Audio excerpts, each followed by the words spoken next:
माता लक्ष्मी कहती है यह 3 स्त्रियां कभी भी विधवा नहीं होती। पतिव्रता स्त्री की कहानी।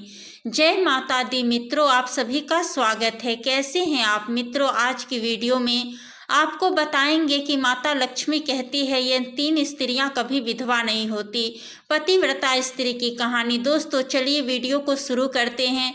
दोस्तों आपसे एक अनुरोध है, अभी तक अगर आपने हमारे चैनल को सब्सक्राइब नहीं किया है तो सब्सक्राइब कर दीजिए, वीडियो को लाइक कर दीजिए और कमेंट में जय माँ लक्ष्मी जरूर लिखें। दोस्तों एक समय की बात है जब देवर्षि नारद नारायण नारायण का जाप करते हुए बैकुंठ में आते हैं और भगवान श्री हरि विष्णु और माता लक्ष्मी को प्रणाम करते हुए बोलते हैं, प्रभु आज मैं जब पृथ्वी लोक पर भ्रमण कर रहा था तब देखा कि कई सारी स्त्रियां अपने पतिव्रता धर्म का कठोर रूप से पालन कर रही थी। वहीं कुछ स्त्रियां अपने पति के आंखों में धूल झोंककर पराये पुरुषों के साथ अनैतिक संबंध बना रही थी। ऐसा क्यों होता है, मैं जानना चाहता हूँ। आखिर सच्ची पतिव्रता स्त्री की पहचान कैसे की जाए? हे प्रभु, उसके अंदर कौन से गुण होते हैं तथा एक चरित्रहीन स्त्री में कौन से अवगुण होते हैं? दोस्तों तब भगवान विष्णु जी कहते हैं, हे नारद, आपने समस्त मानव जाति के कल्याण हेतु महत्वपूर्ण प्रश्न किए हैं, किंतु एक स्त्री के मन को समझ पाना किसी के बस की बात नहीं है। आपको इन प्रश्नों को उत्तर देवी लक्ष्मी ही दे सकती है। हे लक्ष्मी, मैं आपसे निवेदन करता हूँ, आप हमारे परम भक्त देवर्षि नारद की जिज्ञासा को शांत कीजिए और उनका मार्गदर्शन कीजिए।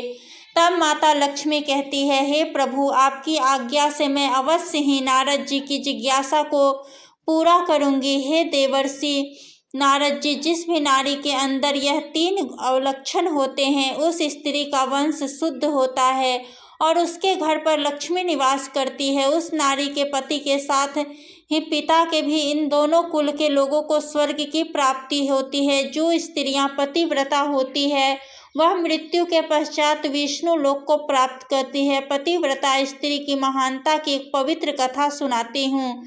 इस कथा का श्रवण करने मात्र से ही व्यक्ति सभी पाप नष्ट हो जाते हैं।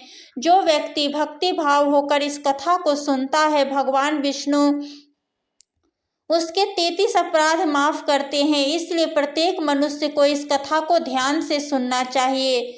श्रोतागण, माता लक्ष्मी कहती है, हे देवर्षि नारद, प्राचीन काल की बात है। मध्य देश में एक अत्यंत शोभायमान नगरी थी जिसमें एक पतिव्रता ब्राह्मणी रहती थी। उसका नाम था कामिनी। कामिनी का पति पिछले जन्म के पाप कर्मों के कारण इस जन्म में कोढ़ी हो गया था, अर्थात उसे कोढ़ का रोग हो गया था।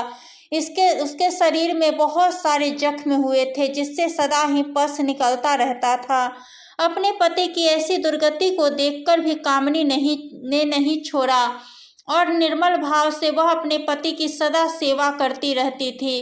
पति के मन में जो भी इच्छा होती उसे वह नारी अपनी शक्ति के अनुसार अवश्य ही पूर्ण करने का प्रयास करती थी। कामिनी प्रतिदिन देव पूजा की तरह ही अपने पति की पूजा करती थी। अपने मन की सभी इच्छाओं का त्याग करके अपने पति के प्रति विशेष स्नेह रखती थी। दोस्तों माँ लक्ष्मी कहती है, हे नारद जी, फिर एक दिन कामिनी के पति को रास्ते से जाती हुई एक अत्यंत ही सुंदर वेश्या दिखाई दी। उस सुंदर वेश्या को देखकर उसका पति काम वासना से भर गया और उस वेश्या पर मोहित हो गया। उस वेश्या के रूप स्वरूप को देखकर उस ब्राह्मण को पूरी तरह से अपने वश में कर लिया और उसके रूप को देखते ही वह आह भरने लगा, लंबी लंबी सांसें खींचने लगा और जब वह वेश्या उसकी नजरों से दूर हो गई तो वह बहुत ही परेशान और दुखी हो गया। अपने पति की आवाज को वह पतिव्रता तुरंत धड़कती हुई घर से बाहर आ गई और अपने पति से पूछने लगी, हे नाथ, हे स्वामी, क्या हुआ? आप इतने उदास क्यों हैं? आपने लंबी लंबी सांसें कैसे खींची? आपको जो कष्ट है मुझे बताइए, जो भी कार्य हो आप मुझे बताइए, वह मैं पूर्ण करने का प्रयास अवश्य ही करूंगी। हे प्राणनाथ, एकमात्र आप ही मेरे गुरु है प्रियतम। पत्नी के इस प्रकार से पूछने पर उसके पति ने कहा, हे प्रिय, मुझे जो चाहिए वह तुम नहीं दे सकती। तुम ही क्या, कोई भी नहीं दे सकता।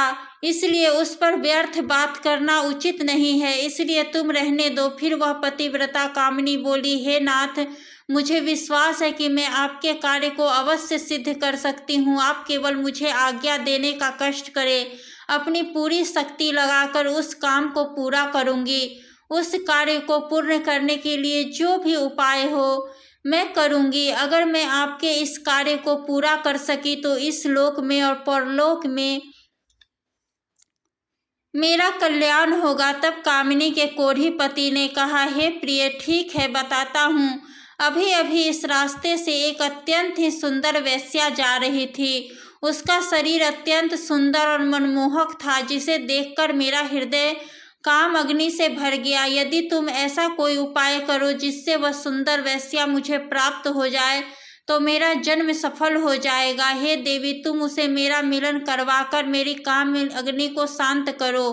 पति के द्वारा ऐसा कहने पर वह कामिनी अत्यंत दुखी हुई और बोली, हे नाथ, आप धैर्य रखिए, मैं आपके इस कार्य को अवश्य सिद्ध करूंगी और उस वेश्या से आपका मिलन करवाऊंगी। इतना कहकर उस पतिव्रता नारी ने मन ही मन कुछ विचार किया और फिर रात्रि के अंतिम प्रहर में उठकर वह गोबर और झाड़ू लेकर घर से चली गई। दोस्तों, माता लक्ष्मी कहती है, हे देवर्षि नारद, जाते समय उसके मन में बड़ी ही प्रसन्नता थी। फिर वह उस वेश्या के घर पर पहुंच गई और उसने उस वेश्या के घर के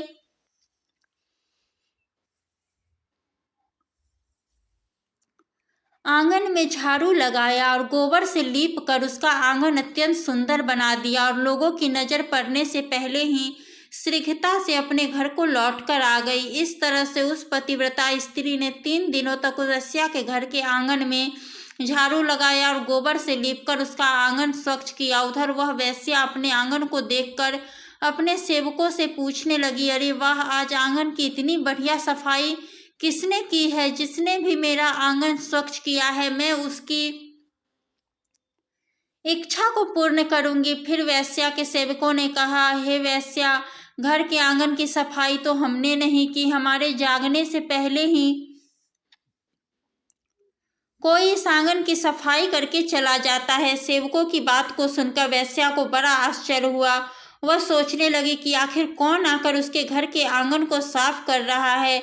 फिर उसने जानने के लिए रात भर जागरण किया और छिप कर के देखने लगी। तभी उसने देखा कि रात्रि के अंतिम प्रहर में ब्राह्मणी आकर उसके घर के आंगन को साफ कर रही थी। मित्रों, देवी लक्ष्मी कहती है, हे देवर्षि नारद, ब्राह्मणी को देखते ही वह वेश्या बोली, हाय हाय, यह देवी, आप यह क्या कर रही हो? मुझे पापी स्त्री के घर का आंगन साफ कर रही हो, मुझे क्षमा करो, आप यह काम मत करो। इतना कहकर उस वेश्या ने उस ब्राह्मणी के पैर पकड़ लिए और कहा, हे पतिव्रते, आप क्यों मेरी आयु यश संपत्ति कृति का नाश विनाश करने की चेष्टा कर रही हो? मैंने ऐसा कौन सा अपराध किया? हे साध्वी, आपको जो चाहिए वह मांगो, मैं बिना सोचे ही आपको दे दूंगी, किंतु आपको यह कार्य शोभा नहीं देता है। तब उस पतिव्रता ने उस वेश्या से कहा, हे सुंदरी, मुझे धन की लालसा नहीं है, किंतु मुझे कुछ काम है। यदि तुम करोगी तो मैं बताती हूँ, यदि तुम उस कार्य को पूर्ण करोगी तो मेरे मन को शांति मिलेगी और तभी मैं समझूंगी कि तुमने मेरा सारा मनोरथ पूर्ण कर दिया। फिर वह वेश्या बोली, हे पतिव्रते, आप जल्दी बताइए, मैं वचन देती हूँ आपका जो भी अभिष्ट चिंतन से आपकी मदद कर सकती हूँ। फिर उस पतिव्रता ने कहा, हे सुंदरी, कुछ दिनों पहले मेरे पति की नज़र तुम्हारे शरीर पर पड़ी थी, जिसे देखकर वे तुम्हारे शरीर के मुँह में पड़ गए हैं और तुमसे मिलन करने की इच्छा कर रहे हैं। इतना सुनकर वह वेश्या चौंक गई और कुछ क्षणों तक विचार करने लगी। उसे उस दुर्गंध युक्त कोढ़ी पुरुष के साथ संबंध बनाने की बात सोचकर बड़ा दुख होने लगा। वह वेश्या उस पतिव्रता से बोली कि हे देवी, अगर तुम तुम्हारे पति को लेकर मेरे घर पर आ जाओ तो मैं एक दिन के लिए उसकी इच्छा अवश्य पूर्ण करूंगी। तब उस पतिव्रता ने कहा, हे सुंदरी, मैं आज रात को ही अपने पति को लेकर तुम्हारे घर पर आ जाऊंगी और जब वे तुमसे खुद ही तृप्ति करके संतुष्ट हो जाएंगे तब मैं फिर से उनको अपने घर वापस ले जाऊंगी। तब वेश्या बोली, हे पतिव्रता, तुम शीघ्र ही अपने घर पर चली जाओ ताकि कोई तुम्हें यहाँ पर न देखे, और आधी रात को अपने पति को लेकर यहाँ पर चली आओ। मैं तुम्हारी इच्छा को अवश्य ही पूर्ण करूँगी। दोस्तों, देवी लक्ष्मी कहती है, हे देवर्षि नारद। फिर वह पतिव्रता नारी कामिनी अपने घर पर चली गई और उसने अपने पति को सारी बात बता दी, फिर कि वह आज रात को उसे उस वेश्या के घर पर ले जाएगी। फिर तब वह कोढ़ी अपनी पत्नी से बोला कि हे प्रिय, मैं उसके घर पर कैसे जाऊंगा, मुझसे तो चला नहीं जाता, फिर किस प्रकार से यह कार्य पूरा हो पाएगा। तब पतिव्रता बोली, हे प्राणनाथ, हे स्वामी, आप चिंता न करें, मैं आपको अपनी पीठ पर बिठाकर लेकर जाऊंगी, और जब आपका कार्य पूर्ण हो जाएगा तब आपको वापस ले आऊंगी। इतना सुनकर वह ब्राह्मण बहुत खुश हुआ और अपनी पत्नी से बोला, हे कल्याणी, तुम एक महानारी हो, तुमसे मैं अति प्रसन्न हूँ, तुम्हारे कारण मेरा कार्य पूर्ण हो जाएगा। तुमने आज जो काम अपने पति के लिए किया है, ऐसा काम संसार की कोई नारी नहीं कर पाएगी। हे देवी, तुम धन्य हो। फिर रात हो गई। वह पतिव्रता ब्राह्मणी अपने पति को पीठ पर बिठाकर लेकर जाने लगी। रास्ते में एक जगह पर परम तेजस्वी मांडव ऋषि को गलती से चोर समझकर राजा ने सूल पर चढ़ाया हुआ था। वह सूल मांडव ऋषि के आर पार गया था, किंतु फिर भी वह जीवित थे और अपनी तपस्या में लीन हो गए थे। जब रात के अंधकार में वह पतिव्रता ब्राह्मणी मांडव ऋषि के नजदीक से गुजरी तो गलती से उसके कोढ़ी पति का पैर मांडव ऋषि के शरीर को लग गया और उसकी तपस्या भंग हो गई। मांडव ऋषि अत्यंत क्रोधित हो गए और श्राप देने लगे कि जिस पापी ने भी मेरी तपस्या को भंग की है, वह मुझे वेदना दी है, वह पापी सूर्योदय होते ही भस्म हो जाएगा। ऋषि मांडव के श्राप देते ही वह कोढ़ी जमीन पर गिर पड़ा। ऋषि मांडव का श्राप सुनते ही उस पतिव्रता कामिनी को बहुत ही दुख हुआ और वह कहने लगी, आज से 3 दिन तक सूर्य का उदय ही न हो।